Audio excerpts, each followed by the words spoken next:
Welcome to new TV Telugu. Tirumala laddu ప్రసాదం తయారీలో వాడిన నెయ్యి కల్తీ వ్యవహారంలో గత ప్రభుత్వ అధినేత తప్పు చేశారని తాను ఎప్పుడు నిందించలేదని ఉప ముఖ్యమంత్రి పవన్ కళ్యాణ్ స్పష్టం చేశారు. ఆనాడు నియమితులైన టీటీడీ పాలక మండలిదే పూర్తి బాధ్యత అని పేర్కొన్నారు. అసెంబ్లీలో ఈ అంశంపై జరిగిన చర్చలో ఆయన మాట్లాడుతూ దోషులు వెనకేసుకు రాకుండా చట్ట ప్రకారం విచారణకు సహకరించాలని సూచించారు.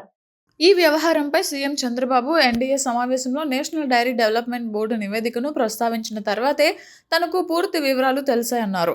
సిబిఐ నేతృత్వంలోని ప్రత్యేక దర్యాప్తు బృందం నివేదికలోని అంశాలను పవన్ కళ్యాణ్ సభలో వివరించారు.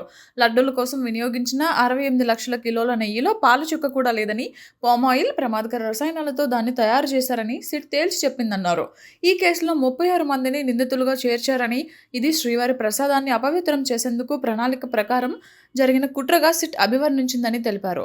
2019-24 మధ్య కాలంలో విక్రయించిన 48 కోట్ల లడ్డూలలో సుమారు 20 కోట్ల లడ్డూలు ఈ నకిలీ నెయ్యితోనే తయారయ్యాయని టీటీడీ రికార్డులు చెబుతున్నాయని, తద్వారా 11 కోట్ల మంది భక్తుల మనోభావాలను దెబ్బతీశారని ఆవేదన వ్యక్తం చేశారు. అయోధ్య రామమందిర ప్రారంభోత్సవానికి పంపిన 1,00,000 లడ్డూలు కూడా ఈ కల్తీ నెయ్యితో చేసినవేనని ఆయన పేర్కొన్నారు. గౌరవ ఉప ముఖ్యమంత్రి వర్యులు పవన్ కళ్యాణ్ గౌరవ ముఖ్యమంత్రి గారికి, మంత్రివర్గ సహచరులకి, సభ్యులకి, గౌరవ సభ్యులకి అందరికీ నా హృదయపూర్వక నమస్కారం. ఈ తిరుమల ఈ లడ్డు మీద జరిగిన ఈ కల్తీ ఈ డిబేట్కి సంబంధించి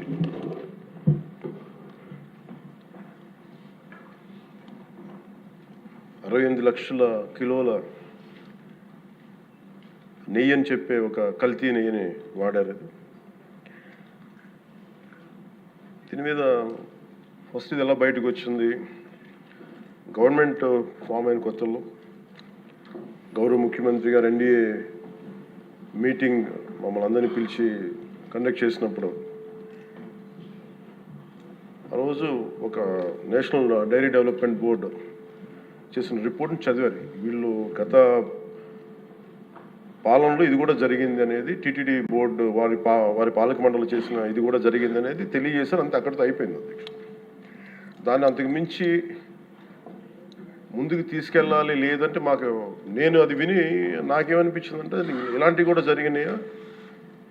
ఎందుకంటే ఆల్రెడీ గతంలో తిరుమలకి పైకి అంత వెళ్ళినప్పుడు కొంత స్థానికంగా కొంత చెప్పింది, తిరుమలలో చెప్పింది, ఇవన్నీ కోరిలేట్ చేసుకొని కొంత ఆ ప్రసాదం కూడా క్వాలిటీ లేదని ఎలా చేశారు ఏంటో అనుకున్నాం. కానీ ఒక గబుక్కుని ఒకళ్ళ బ్లేమ్ చేయడం అనేది చాలా ఆలోచించి మాట్లాడతాం. ముఖ్యంగా పబ్లిక్ లైఫ్లో ఉన్నాం కానీ బాధ్యతగా ఉన్నాయి మా పొజిషన్లో. అలాంటిది అసలు ఈ నెయ్యిలో కల్తీ జరగలేదు ఇవన్నీ వాళ్ళు మాట్లాడుతుంటే దాని మీద చాలా కంప్లీట్ వివరణ ఇవ్వాల్సిన అవసరం ఉంది అనిపించింది అధ్యక్ష. ముఖ్యంగా గత ప్రభుత్వ పాలనలో ఉన్నప్పుడు ఎక్కడా కూడా దేవాలయాల మీద దాడులు జరిగిన, ఇంకోటి జరిగిన ఎక్కడా కూడా మేము దోషుల్ని పట్టుకోండి అని చెప్తా వచ్చాం తప్ప ఎక్కడా కూడా మీరు చేయించారని కానీ మీరు ఉన్నారని కానీ ఎక్కడ ఎందుకంటే తక్కువ అలా కూర్చోబెట్టి ఎలా పడితే అలా మాట్లాడటానికి బాధ్యత ఉంటాం కాబట్టి అలా మాట్లాడలేము. అలాగే ఇది కూడా గౌరవ ముఖ్యమంత్రి గారు రోజు ఎన్డీఏ సభలో చెప్పినప్పుడు మాకు కూడా ఏమనిపించిందంటే దీన్ని ఎలాగా అడ్రస్ చేయాలో నాకైతే ఇంటికి వెళ్ళాక నాకు అర్థం కాలేదు. ఇలాగ యానిమల్ ఫ్యాక్ట్ కూడా కలిసి ఇది ఎన్డీడీబీలో వచ్చింది అని, నేషనల్ డైరీ డెవలప్మెంట్ బోర్డు దాంట్లో. సో ఇవన్నీ కూర్చోబెట్టి మాట్లాడుతున్నప్పుడు నేను తర్వాత మార్నింగ్ నేను ట్వీట్ చేశాను అధ్యక్ష. దాని మీద ఎందుకు ట్వీట్ చేయాల్సి వచ్చిందంటే వరుసగా నన్ను ట్యాగ్ చేస్తే చాలా మెసేజ్లు వస్తూ ఉన్నాయంట. నా ఆఫీస్ నుంచి అన్ని పంపించేటప్పటికి నేను చూసాను ఏం జరిగిందంటే మీరు ఎవరు మాట్లాడరేంటి, ఇలాంటి రిపోర్ట్ ఉన్నప్పుడు కూడా మీరు ఎవరు మాట్లాడరు ఏంటంటే, అప్పుడు నా ఉద్దేశం ఏముందంటే ఇది ఈ దేవాలయాలు జరిగే ఇలాంటివన్నీ ఇవన్నీ కూర్చోబెట్టి దీనికి ఒక రక్షణ ఒక సనాతన ధర్మ రక్షణ బోర్డు లాంటివి ఉంటే బాగుంటుంది. ఎందుకంటే ఇలాంటి కూర్చోబెట్టి చాలా న్యూట్రల్గా చాలా ఆబ్జెక్టివ్గా చేయొచ్చు ఇవి అనే ఉద్దేశంతో నేను పెట్టాను అధ్యక్ష. నాకు గిల్ట్ ఎక్కడొచ్చిందంటే అరే ఇవన్నీ మనకి లాస్ట్ 2-3 ఇయర్స్ మా టెంపుల్ దగ్గర తిరుమలకి వెళ్ళినప్పుడు కూడా గౌరవ మంత్రివర్యులు మనోహర్ గారు మేము వెళ్ళినప్పుడు మా దృష్టికి చాలామంది తీసుకొచ్చారు అధ్యక్ష. మేమే 2-3 పర్యాలు మేమే మాట్లాడుకున్నాం. సో నాకు అవన్నీ గుర్తొచ్చి అరే మనకి తప్పు జరిగింది తెలిసి మనం దాన్ని సరిగ్గా తీసుకెళ్ళకపోయిన ఒక పశ్చాత్తాపంతో నేను ఒక దీక్ష చేశాను అధ్యక్ష. ఆ తర్వాత దాన్ని అందరూ అన్ని రకాలుగా తీసుకెళ్ళారు సార్, 3 పార్టీస్. అలాగే మాకు తర్వాత మొన్న గౌరవ ముఖ్యమంత్రి గారు మనకి కేశవ్ గారు మా క్యాబినెట్లో కూర్చున్నప్పుడు మా దృష్టికి తీసుకొచ్చింది, అసలు ఈ నెయ్యిలో నెయ్యే లేదనేది చాలా స్పష్టంగా తెలియదు. మాకేమనిపించిందంటే ఏదైనా సరే innovation is very important in life. Innovation లేకపోతే ఈ పార్టీకి ఒక్కొక్కరు ఒక్కొక్కలా ఇన్నోవేట్ చేస్తారు. బట్ ఈ పర్టికులర్ ఈ గత ప్రభుత్వంలో ఉన్న వ్యక్తులు వీళ్ళు అరాచకంలో ఇన్నోవేషన్ చేశారు. వీళ్ళు కల్తీలు కూడా, అంటే మామూలుగా ఒక నెయ్యి కావాలంటే పాలలో నుంచే కాకుండా రసాయనాల నుంచి కూడా తీయచ్చు, మిగతా వాటి నుంచి కూడా తీయచ్చు అని చేసి చూపించారు. దానికి సంబంధించిన కంప్లీట్ ఈ సిబిఐకి మన ఆ రిపోర్ట్ ఇచ్చినప్పుడు ఎక్కడా కూడా నెయ్యి లేకుండా వీళ్ళు నెయ్యి తయారు చేశారని చాలా స్పష్టంగా తెలియజేశారు. ఇప్పుడు మనం ఏం మాట్లాడుతున్నాం వీళ్ళందరితో అంటే ఎక్కడా కూడా ఈ సభ సాక్షిగా చెప్తున్నాను, ఇది ప్రజలకు కూడా తెలియాలి, ఎక్కడా కూడా గత ప్రభుత్వం తాలూకు హెడ్ చేసిన వ్యక్తి చేశారని ఎక్కడ కూడా నేను ప్రత్యేకించి మాట్లాడాలి. నేనేం చెప్తాను, టీటీడీ పాలక మండలి బాధ్యత ఇది. మీరు కూర్చోబెట్టి మీరు బాధ్యత తీసుకొని వాళ్ళ పార్టీ ఆ ప్రభుత్వం స్థాపించినప్పుడు వాళ్ళ నియమించిన పాలక మండలి వాళ్ళు చేసిన తప్పులకి సింపుల్ ఏం చేయాలి అధ్యక్ష, ఒక ఇంటర్వ్యూలో కూడా నన్ను అడిగితే నేనేం చెప్పానంటే you mean to say you going to blame the person who headed the last government అంటే my intention is not that. My intention is always to say that who did this, who are the perpetrators. A perpetrators is more or less they are the TTD board. Let them be accountable for that. ఎక్కడ కూడా నేను ఈ వ్యక్తి గురించి మేము మాట్లాడలేదు, ఎందుకంటే డైరెక్ట్గా ఇన్వాల్వ్మెంట్ ఉందని మనం చెప్పట్లేదు అది, ఎందుకంటే వాళ్ళు నియమించిన బోర్డు ఇది. కానీ వాళ్ళు ఏం చేస్తున్నారు అక్కడ కూర్చోబెట్టి, ఎక్కడా కూడా సింపుల్గా ఏం చేయాలి దీక్ష, నిజంగా నేనేం చెప్పాను ఆ ఇంటర్వ్యూలో కూడా, ఆయనే తప్పు, నాకు సంబంధం లేదు, మేము పలానా టీటీడీ బోర్డు చేసింది ఇది, ఆ టీటీడీ బోర్డు మీద మీరు నిష్పక్షపాతంగా ఒక కమిటీ వేయండి, ఆ దోషులు శిక్ష పడేలా చేయండి, వాట్ ఎవర్ దాని అవుట్కమ్ ఏముంటుందో దాన్ని బయట పెట్టండి, ఇంత సింపుల్గా తేల్చేయచ్చు. వాళ్ళు వెనకెందుకు వేసుకొస్తున్నారు నాకు ఈ రోజుకి నాకు అర్థం కాదు. ఈ రోజుకి వెనకేసుకు రావాల్సిన అవసరం లేదు. వెరీ క్లియర్ కట్ రిపోర్ట్ ఇచ్చింది. ఇందులో కంప్లీట్గా అసలు నెయ్యి లేకుండా వీళ్ళు నెయ్యి తయారు చేశారు కనుక రసాయనాలతోటి పామ్ ఆయిల్ తోటి వీటన్నిటితో బేస్ చేసుకొని నెయ్యి లేకుండా నెయ్యి తయారు చేశారు. It's very clear cut, it's evident. ఇప్పుడు ఎందుకు ఇంత డిస్కషన్ అవుతుంది అధ్యక్ష, మనందరం కూర్చోబెట్టి ఇంత సభా సమయాన్ని ప్రజలకు ఇవ్వాల్సింది కేవలం తిరుపతి లడ్డు గురించి ఎందుకు మాట్లాడాల్సి వస్తుందంటే, వాళ్ళు నిజంగా కనుక ఉప్పేసుకుని ఉంటే కల్తీ జరిగింది, దానికి తగ్గ లా ఏం కోర్స్ యాక్షన్ ఏం తీసుకోవాలో తీసేసుకుని అయిపోతుంటే దానికి ఎవరైతే పర్పెట్రేటర్స్ ఉన్నారో వాళ్ళకి ఆ శిక్షగా వెళ్ళిపోతారు. అలా కాకుండా అసలు ఆ నెయ్యిలో కల్తీ లేదు, యానిమల్ ఫ్యాట్ లేదు, రిపోర్ట్ ఇచ్చిన తర్వాత ఇవన్నీ. అందుకని ఈ సభ ఈరోజు ఇంతమంది మాట్లాడాల్సి వస్తుంది అధ్యక్ష. మాకు ఏమనిపించిందంటే అధ్యక్ష, దీన్ని క్యాబినెట్ మీటింగ్లో మా దృష్టికి తీసుకొచ్చింది మీకు తెలియజేస్తున్నాను మీ ద్వారా ప్రజలకి. సిబిఐ నేతృత్వంలోని ఈ స్పెషల్ ఇన్వెస్టిగేషన్ టీం ఆ నెయ్యి తయారీకి 1 లీటర్ పాలు కూడా వినియోగించలేదని చెప్పి చాలా ఖచ్చితంగా తేల్చింది. ఆ పామ్ ఆయిల్లో రసాయనాలు కలిపి తయారు చేసినట్టు చెప్పింది. ఆ ఇతర రసాయనాలు ఏ మూలకాల నుంచి తయారయ్యాయో నిర్ధారణ చేసే సాంకేతికత, దానికై సంబంధించిన టెక్నాలజీ ఆ పర్టికులర్ మా వద్ద లేదనేది ఆ సిట్ తేల్చేసింది. ఈ కేసులో 36 మందిని నిందితులుగా తేల్చింది. శ్రీవారి ప్రసాదాన్ని అపవిత్రం చేసేందుకు ఒక ప్రణాళిక, ఒక ప్లాన్ ప్రకారం కుట్ర జరిగిందన్నట్టు సిట్ తెలియజేసింది. అలాగే దీనికి ముందు ఏం జరిగిందని చూస్తే, తమకి నచ్చిన సంస్థలకి నెయ్యి సరఫరా కాంట్రాక్టులు కట్టబెట్టేందుకు ఒక ప్రణాళిక ప్రకారం టెండర్ నిబంధనలను సవరించారు. నెయ్యి సరఫరాకి సంస్థకి ఉండాల్సిన కనీస వార్షిక టర్నోవర్ 250 కోట్ల నుంచి 150 కోట్లకు తగ్గించారు. రోజుకి 4 లక్షల లీటర్ల పాలు సేకరించాలన్న నిబంధనని తొలగించారు. డైరీ రంగంలో 3 ఏళ్ల అనుభవం ఉండాలన్న నియమాన్ని ఏడాది కుదించారు. రోజుకి 12 టన్నుల వెన్నెయ్య తేయాలన్న నిబంధనను కూడా 8 టన్నులుగా మార్చేశారు. అంటే ఒకరికి నెయ్యి కాంట్రాక్ట్ ఇవ్వాలంటే ఇన్ని నిబంధనల్ని తూట్లు పొడిచారు. అది చేసిన తర్వాత మళ్ళీ సవరణ అనంతరం వీళ్ళు ఎంపిక చేసిన సంస్థలు 20-23 మధ్య నెయ్యి సరఫరా చేశాయి. నెయ్యి సరఫరా చేసిన సంస్థకు అందుకు కావాల్సిన కనీత అర్హతలు లేవని సిట్ ఛార్జ్ షీట్లో ఉంది అధ్యక్ష. వీరు నెయ్యి సరఫరా ఎంచుకున్న సంస్థలు బోలేబాబా అని కానీ దానికి అనుబంధ సంస్థలు మాల్గంగా, వైష్ణవి డైరీలు 1 లీటర్ కూడా నెయ్యిని పాల నుంచి తయారు చేయాలని స్పష్టంగా చెప్పారు. ఇది 1924 మధ్య 11 కోట్ల మంది భక్తులను శ్రీవారిని దర్శించుకుంటే ఆ కాలంలో మొత్తం 48 కోట్ల లడ్డు ప్రసాదాలు విక్రయం జరిగింది. దాంట్లో సుమారు 20 కోట్ల లడ్డూలు నకిలీ నెయ్యితో తయారయ్యాయని చెప్పి టీటీడీ రికార్డ్స్ తెలియజేస్తాం. ఆ 11 కోట్ల మందికి రసాయనాలతో నిండిన మన లడ్డూలు పంపించారు. అలాగే ఇందులో 1,00,000 లడ్డూలు కూడా అయోధ్య రామ మందిర ప్రారంభోత్సవానికి పంపిణీ చేశాం. పంపిణీ చేశారు. నేను మొన్న మన క్యాబినెట్లో మన గౌరవ ముఖ్యమంత్రి గారు మేమందరం కూర్చొని మాట్లాడుతున్నప్పుడు నాకు పర్సనల్గా నాకు మెసేజ్లు ఏంటంటే, అమరావతి మన ఈ అయోధ్యకి పంపిన లడ్డూలు ఈ లడ్డూలు కాదు, ఇవి వేరే లడ్డూలు. అలా ఎలా తేడా చెప్తారు వీళ్ళు? దానికోసం ప్రత్యేకంగా అంటే అక్కడ నిబంధనలు ఎక్కడా కూడా మీరు నెయ్యి మేము పలానోళ్ళు కొన్నారు మాకు డీటెయిల్స్ ఇస్తా ఉన్నారు. నేను సభాముఖంగా ఎందుకు వాళ్ళకి పేర్లు ప్రస్తావించారు, అది చెప్పిన వ్యక్తులు కానీ వీళ్ళు కానీ. నేను అడిగింది ఏంటంటే, ఓకే మీకు దాని మీద ఆధారాలు ఏమున్నాయి, మీరు ఈ లాటే పంపించారు అయోధ్యకి అనేది మీకు ఏముంటాయి? ఎక్కడ ఏం లేదు, అన్ని గాల్లో మాట్లాడుతున్నారు వీళ్ళందరూ.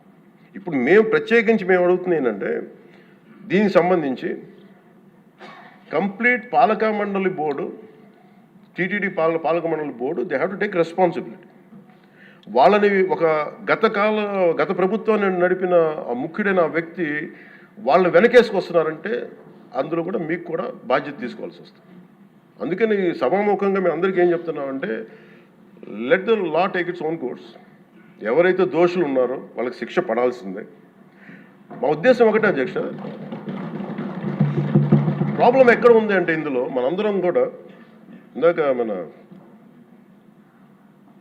గౌరవ సభ్యులు మాట్లాడతా, నెల్లూరుకు సంబంధించి సోమిరెడ్డి గారు మాట్లాడతా, దర్గా కానీ మన కసుమూరు దర్గా గురించి వీటన్నిటి మాట్లాడుతూ ఉంటే, బేసిక్గా నేను కూడా నెల్లూరులో పెరిగాను కాబట్టి నేను అర్థం చేసుకోగలను. అది ఎక్కడా కూడా వేరే మతాలను కించపరచడం అనేది తెలియదు అది ఈ దేశం. అందుకే ఈ దేశం ఇలా ఉండేది కాదు. అలాంటి దేశం సాంప్రదాయాలని వీళ్ళు కూర్చోబెట్టి, కల్తీ జరిగిందంటే వెరీ సింపుల్గా ఏం చేయాలి, అడల్ట్రేషన్ జరిగింది, మేము కూర్చోబెట్టి దీన్ని కరెక్ట్ చేసుకుని మీరు కరెక్ట్ చేయండి, మేము మీకు మద్దతు ఇస్తాం, ఇంతే చెప్పాలి అధ్యక్ష. అంతేగాని దాన్ని వెనకేసుకు వస్తున్నారు అంటే, ఒకటి క్లియర్ కట్ రిపోర్ట్ ఉంది అందులో నెయ్యి లేదనేది, అందులో రసాయనాలు ఉన్నాయని ఇది క్లియర్ కట్ చెప్పింది. ఈ రసాయనాల్లో ఏమున్నాయి అనేది అది పెరుమాళకి ఎరుగదు, ఆయన కూర్చొని చేయాలండి. ఒక రిపోర్ట్ ఏమో మాకు ఎన్డీడీబీ రిపోర్ట్ ఏమో దాంట్లో ఖచ్చితంగా ఈ జంతు సంబంధించిన అవశేషాలు ఉన్నాయి అనేది చాలా స్పష్టంగా చెప్పారు. అది ప్రాపర్ ఆథరైజ్డ్ బోర్డు. ఇప్పుడు వీళ్ళేమో కూర్చొని అది కూడా మాట్లాడలేదు. Very clear cut as on today special మన సిబిఐ ఇచ్చిన మన ఛార్జ్ షీట్ ప్రకారం ఆ నెయ్యి కాదు, ఇది పామాయిల్తో పాటు రసాయనాలు కలిపింది. దీన్ని కూర్చోబెట్టి వాళ్ళు ఇంత మాట్లాడుతున్నారంటే ఇది ఖచ్చితంగా ప్రజల మధ్యకి వెళ్ళాలి. దీని నుంచి లబ్ధి పొందేది ఏం లేదు ఇక్కడ. కానీ ఇది ఏంటంటే, ఇది ధర్మానికి సంబంధించిన విషయం. అది ఇదే ఇష్యూ కనుక, ఇదే సమస్య కనుక ఏ ఒక్క మతానికి జరుగుంటే, హిందూ ధర్మానికి కాకుండా, వెంకటేశ్వర స్వామి వారికి కాకుండా ఇంకెవరికి జరిగినా కానీ ఈ దేశం గగ్గులైపోయింది, ప్రపంచం అంతా గగ్గులు పెట్టేసేవాడు.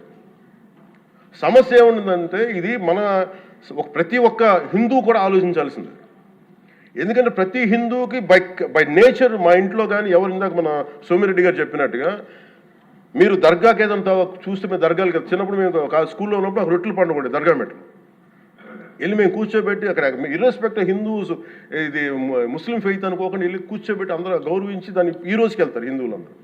సో ఈ దేశ మూల సంస్కృతి మన ఇస్లాంని గౌరవించేది, క్రిస్టియానిటీని గౌరవించేది, సకల మతాల్ని గౌరవించేది. అలాంటిది హిందూ ధర్మానికి సంబంధించిన 7 కొండల వాడు కలియుగ వెంకటేశ్వరుడు దైవం అనడానికి చాలా క్లియర్ కట్గా ఉంది అది. ఎందుకంటే కలియుగంలో జరిగింది ఆయనే, దీనికి ఆధార పురుషుడు, ఆయన మూల పురుషుడు. అలాంటి ఆయనకి పెట్టే ప్రసాదానికి ఇంత అపవిత్రం చేసిన తర్వాత వీళ్ళు ఏమి కూర్చొని దాన్ని తప్పు లేకుండా లేదన్నట్టుగా మాట్లాడుతుంటే వీళ్ళకి నాకు ఏం మాట్లాడాలో తెలియదు. దీనికి ఒక్కటి కూడా ప్రజలకు తెలియజేయాల్సింది ఏంటంటే, దేశం ఇదే వేరే ఇస్లాంకి జరిగిన, క్రిస్టియానిటీకి జరిగిన, జీసస్ క్రైస్ట్కి జరిగిన, మహమ్మద్ ప్రవక్తకి జరిగిన, అల్లాకి జరిగిన ఇలా ఉండేది కదా అధ్యక్ష. వాళ్ళు ఆ రోజు మన కౌన్సిల్లో కూడా అలా పటాలు తీసుకొచ్చేవాళ్ళు, వేరే ఏ దేవత అయితే. బికాజ్ ఇది హిందువులు కాబట్టి, వీళ్ళ కులాలతో ముక్కలుగా అయిపోయి ఉంటారు కాబట్టి, హిందువులు తమ మతాలను ఎడాపెడా వీళ్ళు జోకులు వేసుకోగలరు కాబట్టి దీనికి సీరియస్నెస్ లేదు అధ్యక్ష. Before blaming anybody else, every Hindu has to take a responsibility for this, every Hindu. ఎందుకంటే మన ఇస్లాంని మనం ఎందుకంత కూర్చోబెట్టేంత వాళ్ళు గౌరవించే విధానం చూస్తే నిజంగా మరే మనం హిందూ ధర్మాన్ని పాటిస్తాం, మనం గౌరవించుకోలేమో అనిపిస్తుంది మనకి.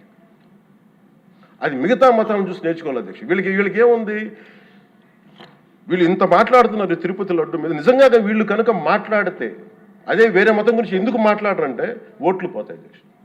హిందువుల ఓట్లు చాలా ఈజీగా ముక్కలు కులాలను చేసి పెట్టేసి పోతాయి. ఆ వెంకటేశ్వరం కాబట్టి శివుడు ఉంటాడు, శివుడు కాబట్టి అమ్మవారు ఉంటాడు, ఈజీ వాళ్ళకి. ఈ నైజం జనాల్లో మారినంత కాలం ఇలాంటివి జరుగుతూనే ఉంటుంది అధ్యక్ష. వీళ్ళు ఇలాగే మాట్లాడుతూనే ఉంటారు. ఇది లోపల నుంచి మనందరం కదలాలి, ఇర్రెస్పెక్ట్ ఆఫ్ పార్టీస్. నేను వైసీపీలో ఇప్పుడు రాని వైసీపీ నాయకులు కూడా అడుగుతున్నాను, వాళ్ళ పద్ధతిదారులు కూడా చెప్తున్నాను ఈ సభాముఖం. మీరు ఎవరన్నా సరే రేపొద్దున్న నుంచి మీరు వెళ్ళి తిరుమలలో వెంకటేశ్వర స్వామిని దర్శించుకున్నప్పుడు, ఆ నిలువెత్తు స్వామివారిని చూసినప్పుడు మీకు గిల్ట్ కలగకపోతే మీరు చూడండి. ఎందుకంటే ఆయన కళ్ళలోకి చూసినప్పుడు మీరు ఇన్ని తప్పులు చేసేవాళ్ళు మేము వెనకేసుకొస్తున్నామని ఎవరన్నా మాట్లాడితే ఆ పాపం వాళ్ళకే కాదు వాళ్ళకు కూడా చుట్టుకుంటుంది. ఇది ఖచ్చితంగా దీన్ని ఎక్కడో చోట దీనికి ఒక లాజికల్ కన్క్లూజన్ అయితే పట్టుకెళ్ళదు. దోషులకి శిక్ష పడాల్సింది. ఎందుకంటే ఇది ఇక్కడతో ఆగకపోతే ఇది ఒక పరంపర అయిపోతుంది. అందుకని మేము ఖచ్చితంగా I'm committed to get this, who are are the perpetrator, they should be punished, they should be punished. అలాగే ఒక ముగింపు 2 వాక్యాలు చెప్పి నేను చెప్పి ముగిస్తాను. మొన్న ఈ మధ్య నేను ఆముక్తమాలి చదువుతున్నప్పుడు 218వ పద్యం, దాంట్లో ఆయన చెప్పింది ప్రత్యేకించి దేవాలయాల మీద డబ్బుల్ని ఎలా ఉండరు అంటే రాజుకి కర్తవ్యాన్ని ఉపదేశించే పద్యం. ఆయితికానికి ఇవ్వకు మమరాలయ ముఖ్యము, అతడు అర్థతృష్ణాయుతుడై నిజోర్వియగు నష్టికి ఆ ధనమును తరల్చి రాజు ఆయతనమునకు చేర్చు, మరి అట్టిది ఆపత్యము కాన ఒంటిగాడే అధికారి కావలయ ఇంచుకు తిన్నను వాడే రూపురం. మనకు తెలిసిన మహా గొప్ప పరిపాలకులు కృష్ణదేవరాయలు రాసిన అముక్తమాల్యదలోనిది ఈ పద్యం. దేవుడి సేవలో ఎలాంటి వారిని నియమించాలో రాజుకు కర్తవ్యాన్ని ఉపదేశించే పద్యం. రాజు కోసం వసూలు చేసేవాడికి దేవాలయంపై అధికారం ఇవ్వద్దు. అలాంటి వాడు డబ్బు మీద ఆశతో రాజ్యానికి వసూళ్లలో నష్టం వచ్చినప్పుడల్లా దేవుడది ధనాన్ని తరలించి రాజు ఖజానాకు చేర్చేస్తూ ఉంటాడు. అలాంటిది తప్పుడు పని కాబట్టి ఎలాంటి మమకారాలు లేని ఒంటరి వాడే ఆలయానికి అధికారిగా ఉండాలి. ఒకవేళ వాడు దేవుడి సొత్తు తిన్నప్పటికీ ఆ పాపానికి వాడే నాశనం అవుతాడు. కానీ ఆ డబ్బు తెచ్చి రాజుకి చేర్చడం వల్ల ఆ రాజ్యమే నాశనం అవుతుంది అని చెప్తుంది అధ్యక్ష పద్యం. గత ప్రభుత్వ పరిపాలన కాలంలో జరిగిందంతా అచ్చంగా ఇలాగే జరిగింది. అంటే ఇది మనందరికీ కూడా చాలా లోతుగా ఆలోచించాలి. ఇది భగవంతుడికి సంబంధించినది. అంతమంది వెళ్ళి వాళ్ళ కర్మని అక్కడ వేస్తారు అధ్యక్ష డబ్బులుగా. ఆ కర్మని ఆ పుణ్యస్థలమే కాపాడాలి. భక్తులు తాలూకు ఆ నిత్య 7 కొండల వాడి నామస్మరణే కాపాడు తప్ప ప్రజలు చేసిన కర్మని ఎవరైతే భగవంతుడి సొమ్ముతోటి ఆడుకుంటారో, భగవంతుడి డబ్బును దోచేస్తారో తరాలు కూడా లేచిపోతాయి. చాలా జాగ్రత్తగా ఉండాలి. ఇది ఎంత మనం ఇది చాలా పుణ్యకార్యాలకు ఇవ్వాల్సింది. అందుకని వీళ్ళందరికీ కూడా ఇప్పటికైనా దీని కల్తీ జరిగింది, వాళ్ళు ఒప్పుకుంటామని చెప్పి వాళ్ళు నిజానికి ఇంకా ఇబ్బంది లేకుండా ఇంకా మళ్ళీ దీని గురించి మీరు ఢిల్లీకి వెళ్ళి కోర్టులు వేసే కొద్దీ మీ పాపం పెరుగుద్దే తప్ప మీ నాశనం కొంచెం ఫాస్ట్ అవుద్ది తప్ప ఇదైతే తగ్గదు. అందుకని దయచేసి అందరం ఈ ఒక్కటి అధ్యక్షుడు ఇంకొక మరో మాట చెప్పి మీరు ఎక్కడో చోట ఈ దేశం హిందూ దేవతల మీద, హిందూ ధర్మం మీద దాడి జరుగుతున్నప్పుడు irrespective of political parties, irrespective of what you are, where you are, which language you speak, ఏ భాష మీరు మాట్లాడతారు, మీరు ఏ కులస్తులో తెలియదు, కానీ హిందూ ధర్మాన్ని మటుకు దాడి జరుగుతున్నప్పుడల్లా ముక్త కంఠంతో ఏకాభిప్రాయంతో ఖండించకపోతే మటుకు ఇలాంటి పరంపర కొనసాగుతూనే ఉంటుందని తెలియజేసుకుంటూ సెలవు తీసుకుంటాం.